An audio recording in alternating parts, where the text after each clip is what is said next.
Hey everyone, just want to come out with a really simple video for people to sort of start getting to invest in the stock market. And one of the things that a lot of people ask me about is, should I buy this stock or should I buy that stock? Um, and how do I get started? So essentially, what I always tell people is I always tell them look at what you know if you're going to invest and what you don't know and how much effort do you want to put into it. I guarantee you 50-70% of most stock pickers fail. And it's basically because of they're overzealous. They think that they're able to time stocks, or they buy in and they aren't able to sell at whatever the price is that they purchase.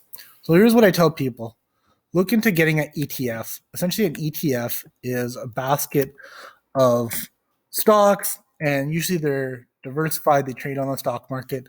So in Canada, iShares is essentially the place to go for um, getting a really cost effective way of purchasing multiple stocks. So instead of being able to, you're able to sort of get one ETF. Essentially, it's like one stock that holds multiple stocks and it trades online. So for most people, what I try to tell them, if they're looking into getting into stocks, look at ETFs. They're essentially like mutual funds. They're a lot more cheaper, and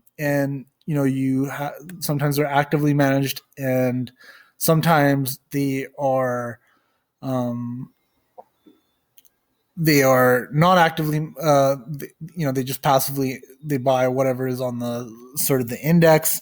And so with iShares, I use them primarily for my TFSA, and you can break it down to how you want your portfolio to look like. So in this case, we're looking at what I think most people should just get is you could either hedge the Canadian, you can hedge with Canadian dollars, the S&P 500. So S&P 500 is typically the top 500 companies in the U.S. stock market, and gives you a really good way of of um, of just basically being able to purchase it at a good point. So instead of buying 50 shares of what, you can buy the XSP, and you can sort of purchase.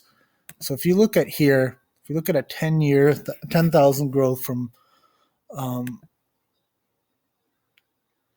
from let's say back in the financial crisis. So let's say you invested $10,000 at this point. So here, this is looking at rather 10,000 from 2001. So over a course of 20 years, it's essentially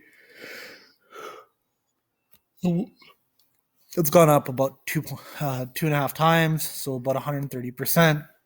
So rough, give or take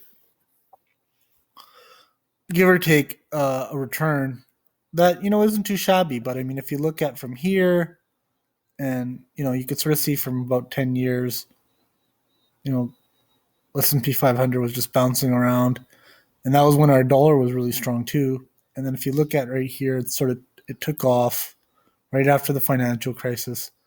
We had this little hurdle, which was coronavirus, and that's why I tell people invest simple. So just keep buying this ETF if you're interested in hedging with Canadian dollars.